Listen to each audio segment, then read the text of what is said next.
इसकी कहानी बताता हूँ। एक छोटी सी, एक बच्चा था। किसी टाइम एक राजा का गुजरना हुआ वहाँ से। जब राजा वहाँ से गुजर रहा था तो बड़े बड़े लोग, कोई धनवान था, कोई ऊंचे पद वाला था, कोई प्रतिष्ठित लोग थे। राजा जब वहाँ से आया तो राजा का थोड़ा रुकने का इंतज़ाम किया, उसको चाय पानी पिलाया। और राजा जब उनके पास आया तो राजा ने उनसे हाथ मिलाया, उनसे हालचाल पूछा। राजा ने भी उनसे पूछा कि आपका क्या हालचाल है मित्रों, जो भी उनको अच्छे ढंग से बड़े सम्मानजनक शब्दों में उनका अभिवादन भी किया। एक छोटा बच्चा ये देखता है, उसके मन में तीव्र इच्छा पैदा होती है कि देखो इन सब ने किस ढंग से राजा से मिले हैं। राजा इतना बड़ा होता है कि कितने लोग उसके हुक्म की पालना करते हैं, कितने लोगों का पालक होता है, उनसे न्याय करता है, वो उनको कितना सम्मान देते हैं। राजा जितना ऊंचा पद तो कोई हो नहीं सकता। कभी मुझे भी ऐसा हो सकता है कि मेरे से भी राजा कभी हाथ मिला के मुझसे भी ये पूछे कि मित्र क्या हाल है। बस इसी भावना को उसने पाल लिया, अपना काम करता जाता है। लेकिन ये विचार मन के अंदर इतना पुख्ता हो गया, जहाँ कहीं जाता है इसी ख्याल में, इसी विचार में सोचता रहता है कि मुझे भी कभी ऐसा अवसर मिले। लेकिन जो इंसान अपने मन के अंदर एक भावना मजबूत बना लेता है और उसी का चिंतन करता है, मन की सारी शक्तियाँ उसी में लग जाती हैं, तो निश्चित रूप से वो उसका काम कभी ना कभी फलदायक होता है। बच्चे ने अपने मन में यही भावना उसने पाल ली कि हो ना हो मैं कोई तरीका ऐसा खोजूंगा। बहुत से लोगों से मिला कि मुझे कोई तरीका बताओ। लोग बोले कहाँ तू, कहाँ राजा, कहाँ गंगू तेली, तेरी क्या औकात है, तू गरीब आदमी, तुझे कोई पूछने वाला नहीं। राजा के पास तो बड़े बड़े धनाढ्य लोग हैं, ऊंचे पदों के लोग हैं और वो मिल सकते हैं। तुम्हारी हमारी औकात नहीं है कि राजा से मिल सकें। अपना जो तेरे निमित्त काम है उसका करता रहे, और क्यों ऐसी बात करता है। लेकिन ऐसे करते करते एक व्यक्ति मिला, उसने कहा अगर तेरी ये भावना ही है और अगर तू ऐसा चाहता ही है तो ये तो कोई महात्मा या फकीर, कोई संत आपको ये रास्ता दिखा सकता है और कोई आपको ये नहीं बता सकता। चलो, उसकी इच्छा बड़ी तीव्र थी और वो किसी भी प्रकार से इसको छोड़ नहीं सकता था। उसने अपने मन में इस बात को पुख्ता कर लिया कि हो ना हो, चाहे ज़िंदगी में कुछ भी हो जाए, मैं ये काम करके रहूँगा, मैं ये काम करके रहूँगा। जब भी कोई ऐसा संकल्प उठा लेता है मन में, मैं ये करके रहूँगा, तो वो इंसान कर लेता है। क्यों कर लेता है कि वो चाहे उसमें कितनी बार असफलता हो, घबराता नहीं, गिरता नहीं, उठता है। असफलताओं से घबरा के बैठ जाना तो अपनी निर्बलता और दुर्बलता दिखानी है। कभी भी अपने साहस को ना छोड़ो। हिम्मत करके अगर तुम लगते हो तो जो इंसान हिम्मत करके लगता है उसको शक्तियां देने के लिए प्रकृति की सारी शक्तियां आ जाती हैं और उसको ताकत दे के उभार देती हैं, और उसी में वो शक्ति प्रदान कर देती हैं, जिसके कारण अंत में उसको सफलता जरूर हासिल होती है। अगर नहीं भी होती तो उसको संतुष्टि उस चीज़ से हो जाती है कि उसको क्यों नहीं हुई। हिम्मत मर्द मद्दे खुदा, कि जो लोग हिम्मत करके लगते हैं खुदा उनकी मदद करने के लिए उनके साथ आके लग जाता है। उसने भी ऐसा ही किया। उनके कहने से ढूंढते ढांढते एक महापुरुष के पास पहुंचा, संत के पास गया, वहाँ जाके सेवा करनी शुरू की। तो महापुरुषों के पास पहुंचे, उन्होंने उनके पास सेवा करनी शुरू कर दी। कुछ दिन रुकने के बाद में महात्मा ने उनसे पूछा, क्यों भाई, तेरा इरादा क्या है, किस प्रकार से तू यहाँ रहता है, बहुत सेवा करता है, कारण क्या है, तेरा उद्देश्य क्या है, तेरे जीवन का क्या करना चाहता है, भक्ति के रास्ते पे चलना चाहता है या संसार में रहना चाहता है, किस तरह की तू सेवा का मैं मतलब नहीं समझा, बता मुझे। कहने लगा, जी किसी ने मुझे ये कहा कि महापुरुष ये बता सकते हैं। मैंने इस तरह से एक बार एक राजा को जाते हुए देखा, तो मैंने जगह जगह बहुत लोगों की सेवा की, बहुत लोगों से मिला, उनसे जानने की कोशिश करी कि कोई ऐसा तरीका, रास्ता बताऊं कि जिसके कारण मेरे अंदर भी इतनी सामर्थ्य आ जाए कि मुझे भी राजा एक दिन ये पूछे कि बोल तेरा हाल क्या है, मित्र तेरा हाल क्या है, कि मैं इसी चीज़ के लिए भूखा हूँ। महात्मा कहने लगे, बात तो बहुत गंभीर है, लेकिन एक बात बताता हूँ मैं कि सेवा बहुत फलदायक होती है। तूने मेरी सेवा की, मेरे मन को जीत लिया। अब मैं चाहता हूँ कि मैं तुझे आशीर्वाद दूँ कि तुझे ये सफलता मिले और कोई ना कोई रास्ता तेरा ऐसा निकले, उसके लिए तेरी ये कामना पूरी हो।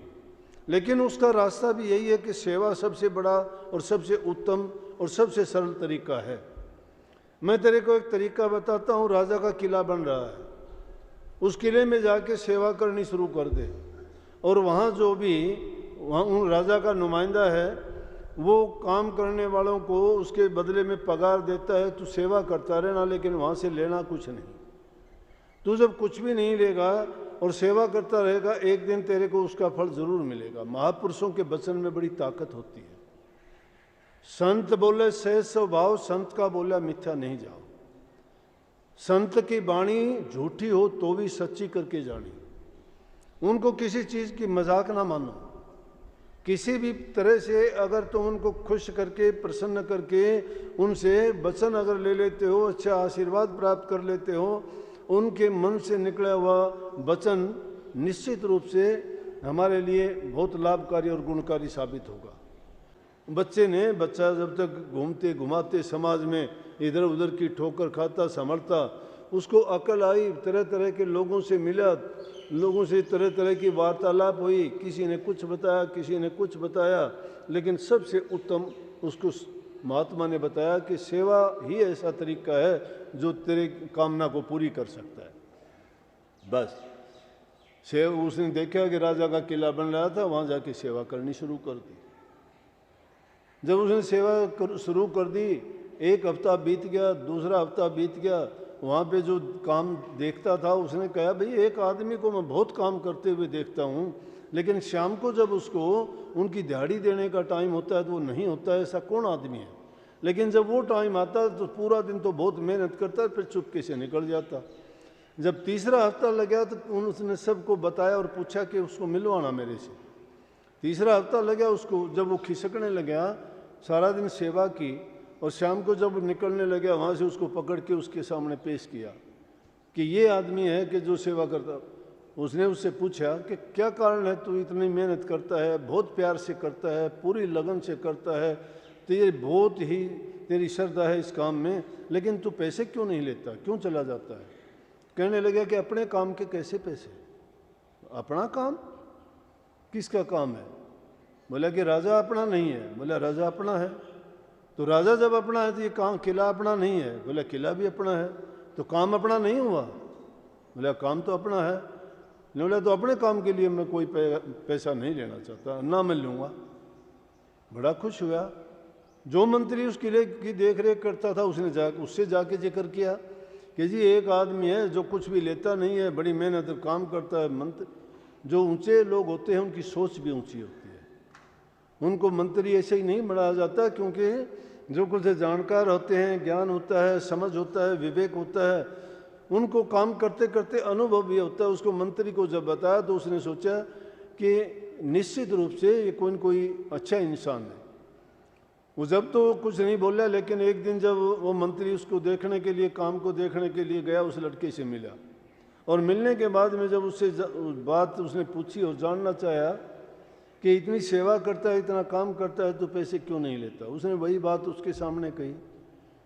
तो उसने जाके राजा से उसकी सिफारिश की। कहने लगा कि वो बहुत नेक इंसान है। राजा ने कहा कि तो यहीं इसको दूसरा काम दे दिया जाए, और सारा उसको हटा के किले का काम उसको ही दे दिया गया कि किला का काम सारी देख रेख तू कर। जब किला पूरा तैयार हो गया, बहुत सुंदर ढंग से उसको सजाया गया, और जब राजा उसको देखने के लिए आया तो देख के राजा बड़ा खुश हुआ और उसने पूछा कि ये काम किसकी देख रेख में हुआ है।